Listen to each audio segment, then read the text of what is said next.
एक आदमी को अपनी बीवी पे शक हो गया कि किसी गैर से मिलती है। भक मैं ऑफिस में रहता हूं तो किसी, उसने कहा कैसे आदमी हो, मैंने तो आज तक किसी को मौका नहीं, और तुम कहा चुप,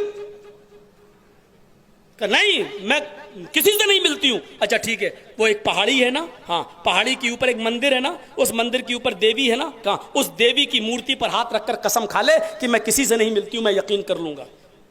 और उस देवी पर कोई कसम झूठी खाता नहीं था, उसका अकीदा था कि खाएंगे तो मर जाएंगे, शाम का सूरज भी डूबते हुए नहीं देख पाएंगे, बहुत बड़ी आफत आ जाएगी, कोई झूठी कसम नहीं खाता था। अब ये कहने लगी आज कैसे चले, मैं तो दिन भर थक गई हूं, कल चलूंगी। इसने कहा ठीक है कल चलना, मैं जा रहा हूं ऑफिस। ये ऑफिस गया, ये जिससे मिलती थी उसी के पास गई, हमारी चोरी पकड़ी गई, अब देवी की झूठी कसम तो मैं खा नहीं सकती। फिर प्लानिंग हुई, कहा ठीक है तुम कल गधा लेकर आ जाना पहाड़ी के पास, ठीक है हम किराए पे कर लेंगे।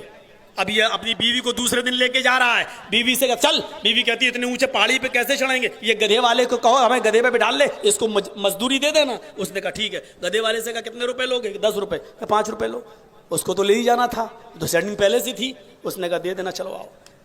अब वो लगाम पकड़ के गधे पे बैठी हुई औरत को ले जा रहा है, पूरी पहाड़ी चढ़ गई, और जैसी देवी की मूर्ति आने वाली हुई, षड्यंत्र देखो, औरत की दिमाग की फतूरत देखो। आप कहते कम अकल होती है औरत, अरे तुम्हें बेच देगी बाजार में, कम अकल कहते हो। इसने गधे से अपने आप को गिराया और साड़ी पहनकर गई थी, पूरी साड़ी उठा के उसने ऐसे कर लिया और शर्मगाह खोल दी और चिल्लाई मर गई, देख के नहीं चलता अंधे, और शर्मगाह खुली है। इतने में आदमी उसका आया, अंधा भी देंगे थप्पड़, देख के नहीं चलता। वही अपनी बीवी की साड़ी नीचे कर रहा है। चलो अभी इसको बाद में बताएंगे, पहले तुम कसम खाओ। उसका काम हो गया, उसने फौरन देवी के ऊपर हाथ रखा और कसम कहा कि मेरे शौहर, मैं इस देवी माँ की कसम खाकर कहती हूं कि आज तक मेरी शर्मगाह को आपके और इस गधे वाले के अलावा किसी ने नहीं देखा,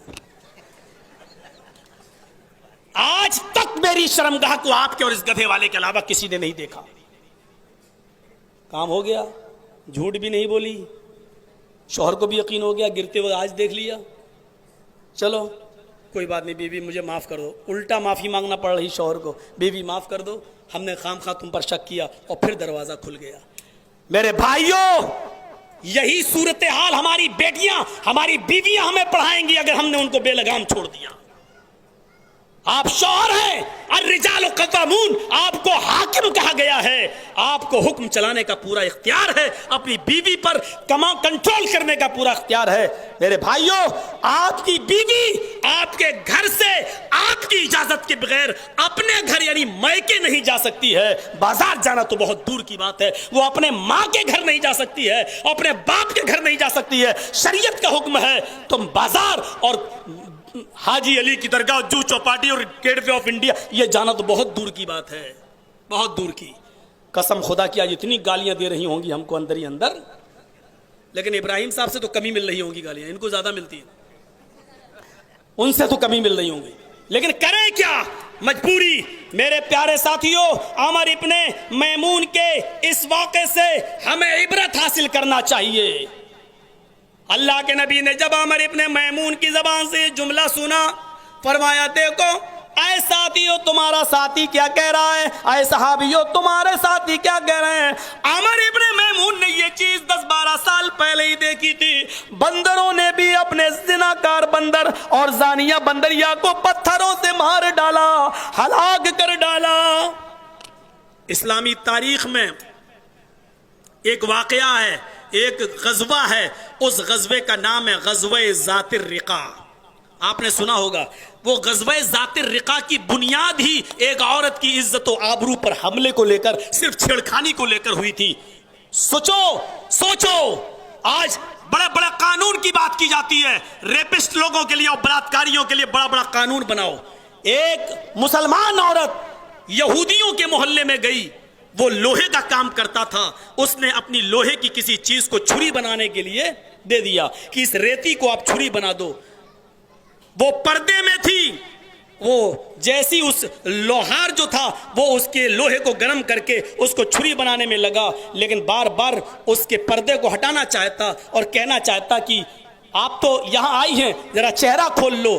आप क्यों गर्मी में आग के पास बैठी हुई हैं, गर्मी है, आप अपने चेहरे को खोल लीजिए। उस औरत ने कहा नहीं, हम अपना चेहरा नहीं खोलेंगे, हाथों में दास्ताने हैं, पैरों में मोजे हैं। लेकिन उस औरत, उस यहूदी ने एक चाल चली, और वो चाल ये थी कि उस औरत की चादर को पीछे से उसने एक धागे से बांध दिया, ऐसे धागे से बांधकर अपने दरवाजे से बांध दिया या अपने पैर से दबा लिया कि जब ये औरत छुरी लेकर यहाँ से लोहे की चीज सामान लेकर जब जाएगी तो पैर से जो हमने दबाया है इस पीछे से धागे के कोने को, तब ये आगे जाएगी तो इसकी चादर जमीन पर अपने आप गिर जाएगी और ये बेपर्दा हो जाएगी। उस औरत ने उसको कीमत दी और अपना सामान लेकर जब जाने लगी, जैसी उठी उसने धागे को जो दबा रखा था, उस औरत को आगे जैसी चली, ऊपर से उसकी चादर गिरते गिरते जमीन के ऊपर सरक गई। वो पूरी तरीके से बरहना नहीं हुई, पूरी तरीके से नहीं, सिर्फ एक लंबी चादर ही उसके ऊपर से उतरी। वो औरत वहीं बैठ गई और कहती है, आए मेरे भाइयों, मेरी इज्जत तो आबरू की हिफाजत करो। जबकि रेप नहीं हुआ, बलात्कार नहीं हुआ, जिना नहीं हुआ, सिर्फ चादर ही उतारी गई। लेकिन इस औरत ने चीखा, आए भाइयों मेरी मदद के लिए आओ।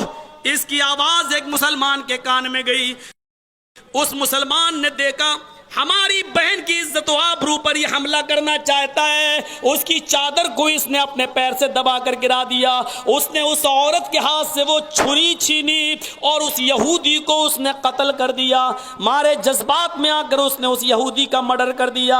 यहूदी मरते वक्त चीखा, जब चीखा तो उसके तमाम यहूदी उस बस्ती में थे वो निकल आए और उन्होंने ताक़ुब करते करते इस मुसलमान को मार डाला। यानी इस मुसलमान ने उस यहूदी को मारा। यहूदी के चीखने की आवाज सुनकर और यहूदी निकले, उन यहूदी ने इस मुसलमान को पकड़कर इसको कत्ल कर दिया। ये खबर जब जनाब मोहम्मद रसूलुल्लाह को मिली तो आप अपने 400 सहाबा के साथ निकले और यहूदियों को उनकी बस्ती से निकालेंगे। अब इन यहूदियों की इतनी हिम्मत हो गई कि हमारी मुसलमान औरतों की इज्जत व आबरू से खेलने लगे। इज्जत व आबरू को बचाने के लिए मोहम्मद रसूलुल्लाह एक गज़वा कर रहे हैं, एक जंग कर रहे हैं। ये होती है औरतों की इज्जत व आबरू की हिफाजत की जिम्मेदारी।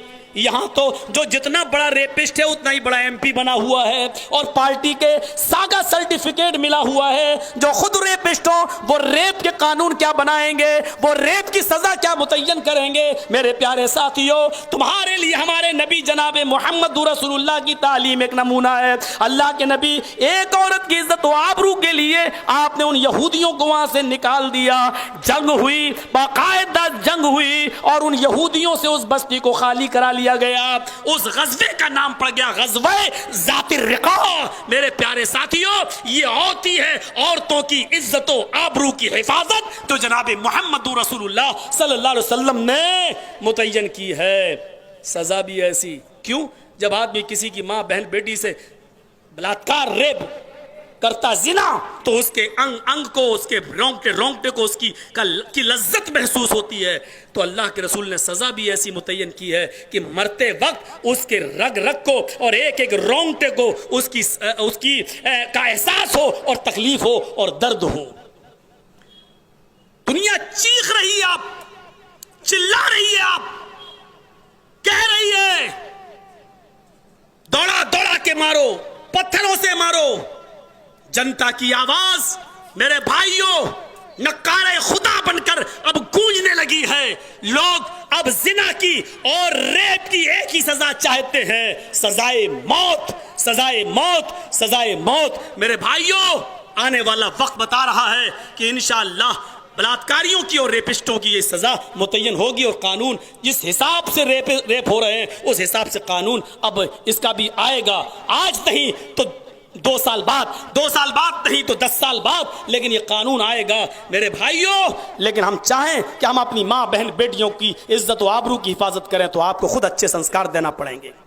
फिर इस्लाम ने क्या नहीं दिया।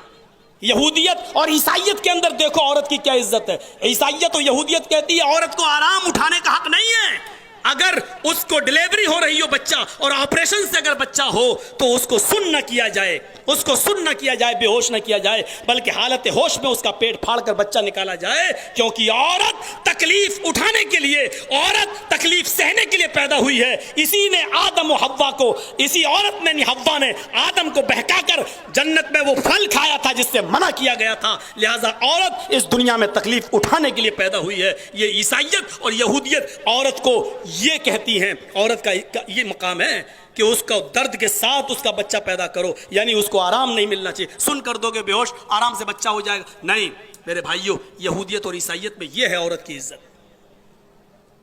बुद्धिस्ट में चले जाइए, गौतम बुद्ध वो कहते हैं कि जो भी काम करो, काम करने से पहले औरत से मशवरा जरूर करो। जो भी काम करो, काम करने से पहले औरत से मशवरा जरूर करो, लेकिन औरत जो भी मशवरा दे उसका उल्टा करो, क्योंकि औरत उल्टी खोपड़ी लेकर पैदा हुई है। अगर औरत यह कहे कि एक जंगला यहां बनाओ तो उधर बनाओ,